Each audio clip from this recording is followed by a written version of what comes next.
Okay, there we go. Good morning, everyone. It is Sunday morning. It's April 26th. Wow. It's hard to believe that May is going to be coming at the end of the week. Midweek? End of the week? Somewhere along there. It's just amazing. I do know, end of the month, beginning of the month, it does mean that there's going to be a stressful day or two, a symbolically stressful day or two coming up because for a lot of us, bills are due first of the month. So, we got to pay that or figure out a way to pay that. And I know money's tight for a lot of folks right now. Hopefully everybody's going to do okay. I'll be okay. I've managed to save up what I need to save up and pay for things.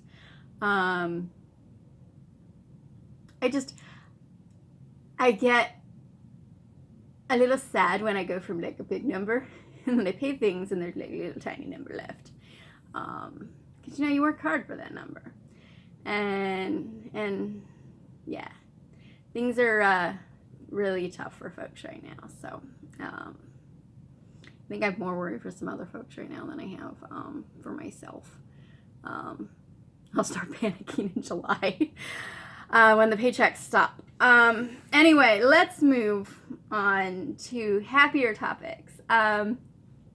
It's a really quiet morning this morning. I hear a couple birds. I hear the furnace. It's 40 degrees.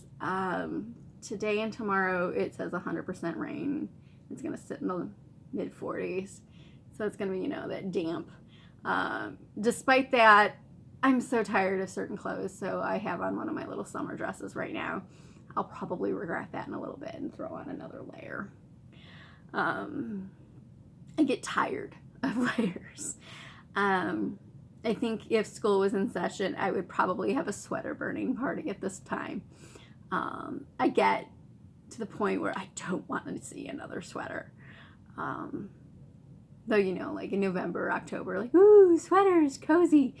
No, this time of year, it's no, sweater's bad. And I do have a nice dresser full of sweaters.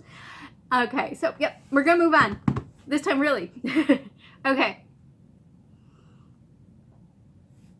So, yesterday, I talked about my favorite hair things. And I do want to emphasize that they are my personal favorites. Those are the pieces that I like to use. I did put a note in yesterday's blog posts that I choose to wear pre-productions for a reason.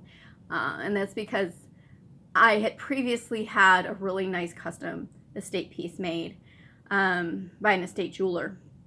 And it was a chatelaine years back when I thought chatelaines were the thing you needed to have. Research has changed. I paid for it, so excited to have it. At that time, it was a week's salary. And that's back when I was doing home visits, so the salary was pretty decent. Wore it to an event and lost it. What I think happened is because, the chatelaine sits at your waist. I think when I leaned in the window of the schoolhouse that day, it was during the larger event. It was during the Civil War event. I think I unhooked it and lost it. So it must have landed on the ground somewhere. So I'm hoping someone out there, at this point, had picked it up and got some use out of it because it was a really nice piece put together. It wasn't overly decorative. I went with a simpler, more federal line to it. I know I was bringing architecture into jewelry, but it was quality. So since then, I don't wear expensive originals. I don't wear expensive anythings to events. I have some original combs. They're for here, or they're for demos. The extent of my original jewelry are little trinket pieces, things that aren't devastating if I lose them. The one of these, this one, is the one that that I originally got when Dad died. So that one's more of a memento. But anyway, so that's why I personally stick to reproductions. And no judgment either way for those that decide to use originals. If it's your thing, you do you. Yeah. The exception is going to be the parasols. I wish there was a way around the parasols. But that's a whole other story.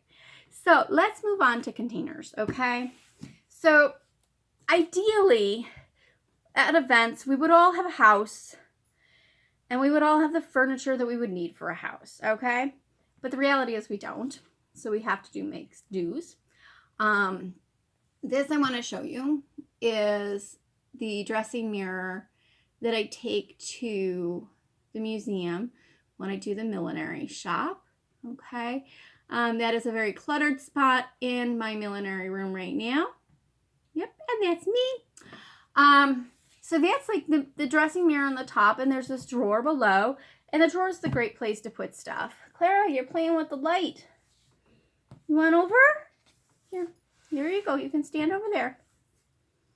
Come on. You go sit. Sit. Hey, sit. She's been doing these walkthroughs. No, we need that. Yesterday, during the longer video conference, it was about 3 hours. About 2 hours in, I had done the morning video, and then I rolled into the conference with a different, with my laptop while this uploaded. Hey, I need that. So 2 hours in, she really was wanting attention. So she got up here, and her meow was so different. Very pouty. What about me? And it was cute. All right, so back to where I was. So the dressing mirror. Ideally, if we had a house, we could bring a piece like that and be as accurate as possible. But of course, that can't happen for everyone because transporting something like that is not always doable. If you have a lot of gear that has to go with you, bringing a glass piece, furniture piece is not practical. And then you got to make sure you understand the furniture component, get something that's during or prior to your era. So there's things. And the reality is most of us come and go to single day events or to just a couple day events, and we have to carry our things with us. So if you're at home, you can use whatever you want. So, you know, I use my migraine containers to sort things. I have a ridiculous number of those. I actually have more of those containers than I have purpose for.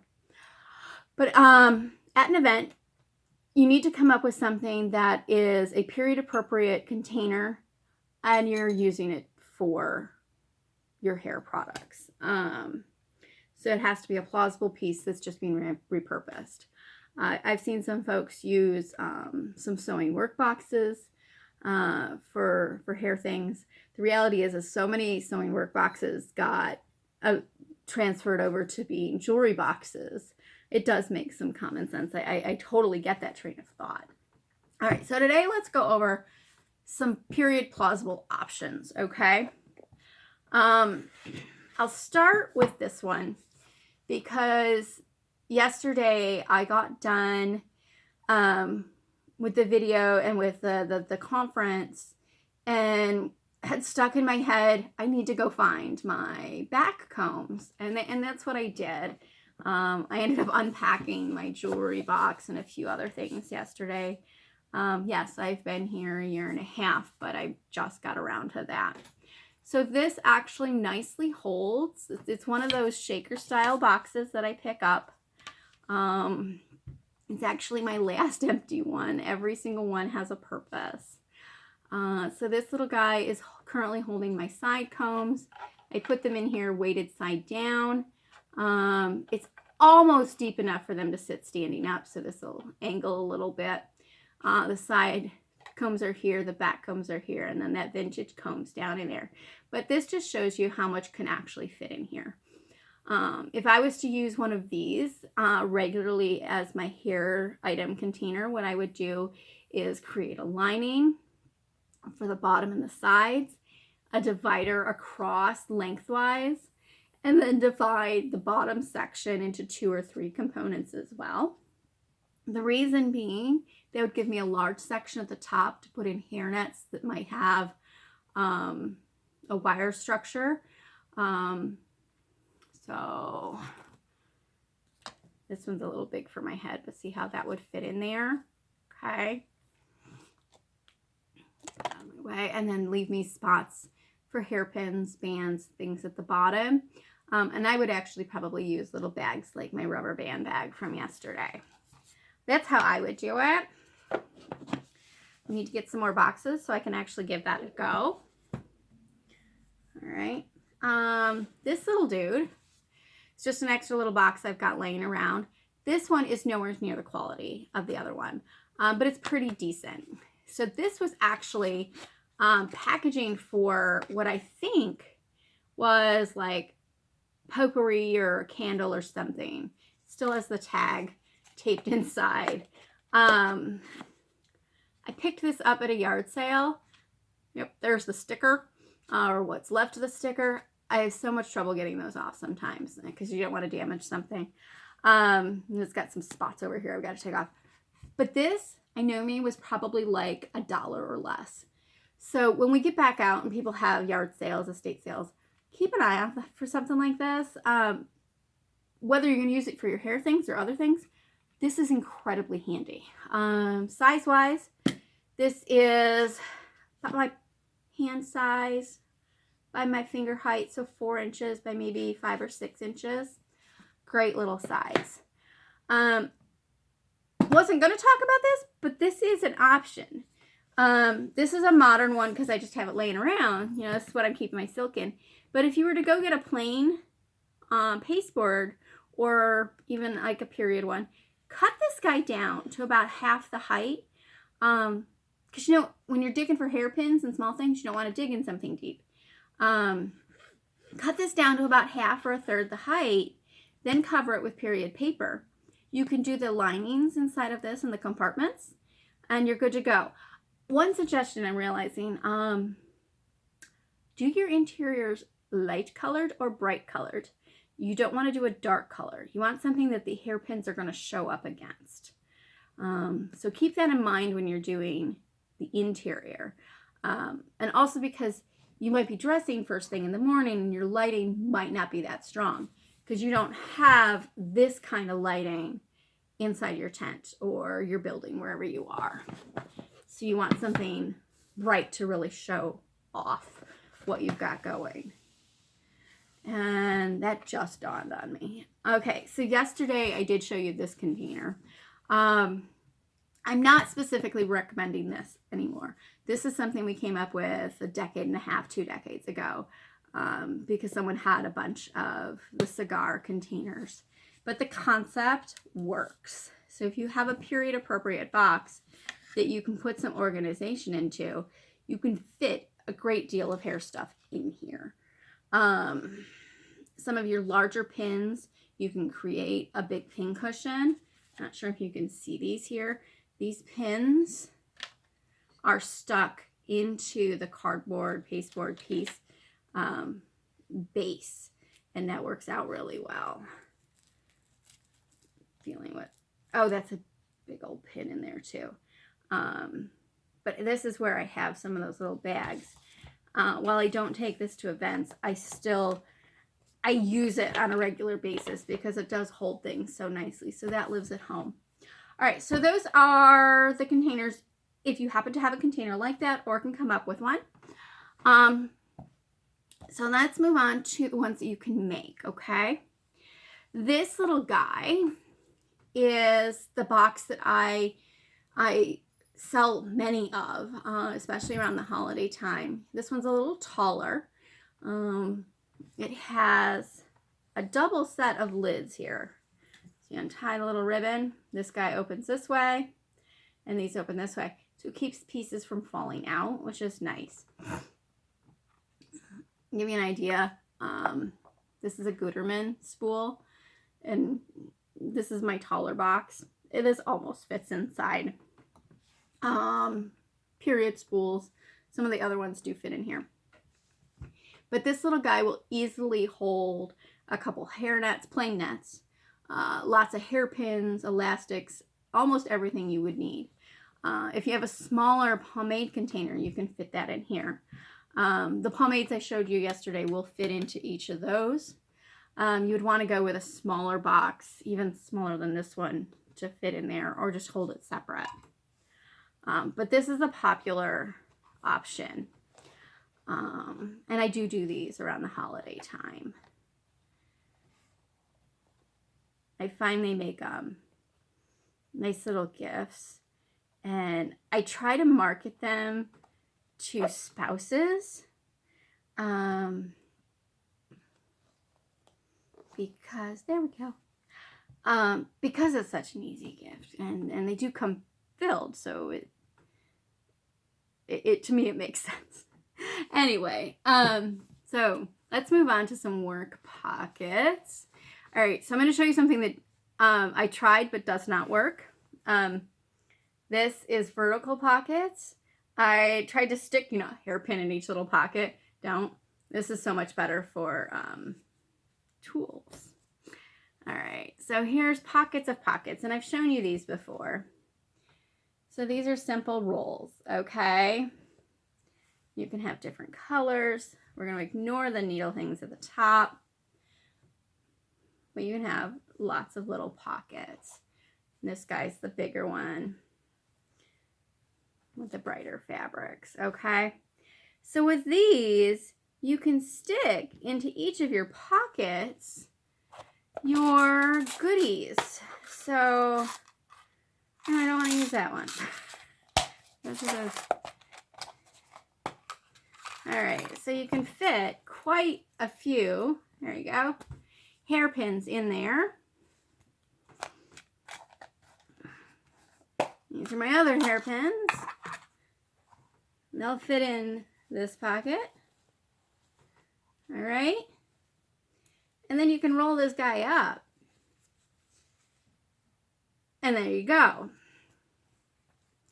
So for me, I would probably want to do a pocket for my metal pins, a pocket for my faux tortoise pins, a pocket for elastics.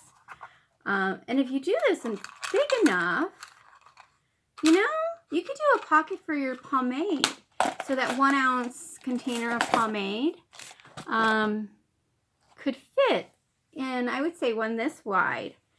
So you could make that your bottommost pocket if you wanted to. Well, I don't know if I would do bottommost or the topmost. Anyway, we can figure that out. So I thought we could have a little fun, and I can walk you through how to make this type of pocket. This is the one I call my pocket of pockets. So tomorrow is, of course, Millinery Monday, and we definitely don't have time to start it today, but I can tell you materials-wise what you're going to need. All right, let me pull out the fabric box. All right, so you're going to need a long exterior fabric, okay? And then you're going to need a long lining fabric, all right? Now this guy is narrower. This one is just 4 inches wide, okay? The other one, if we want to put the pomade in, I would go closer to 5 or 6 inches wide. And I should figure out how long he is here. I did 4, 8, 12. That's about 16 to 18 inches long. And that's pretty decent. And that would be good for either width, okay? So you need exterior, interior, and then you're going to need pockets. So figure out how many pockets you want. So you might want pomade, elastics, hairpins, and combs if you want, or another type of hairpins or nets. So you're probably going to want 4 or 5 pockets, which means you're going to need 4 or 5 different pocket fabrics. Now you can do this in silk, or you can do this in cotton. You could do this in wool. If you want to make a pocket for home, you can use whatever you want. So if I was to pull out my box, we'll just get an idea here. If this was a little wider, see how it's nice and long? This would make a good option for your exterior or your lining. This might be big enough for a pocket. Your pockets need to be the width of your pocket by 3 or 4 inches deep. I'm going to actually say we need a little bit more there. So if you're going to do a 4-inch pocket, let's plan on your pocket pieces being 4 by 4. That'll give us enough to hem at the top and then do a little seam at the bottom. If you're going to go with a 5-inch, go 5 by 5, 6-inch, let's do 6 by 6, and hopefully we can get that all to work out right. Of course, your pockets can be different sizes. Ooh, this could make a nice interior or exterior. We might go with that. All right, so I'm gonna have to dig through this. I'm kind of hoping to have a fun bunch of pockets with some of my fabrics in here. Like, that'll be fun. All right, so pick out your pieces. Grab a scrap bit of batting as well, and we're gonna need some ribbon to do the edging. And if you don't have that, we'll make some bias tape, okay? So that'll be probably Tuesday's project because tomorrow is Monday, and we'll have a little fun with that, okay? Enjoy the rest of your Sunday, and I'll see you soon. Bye-bye.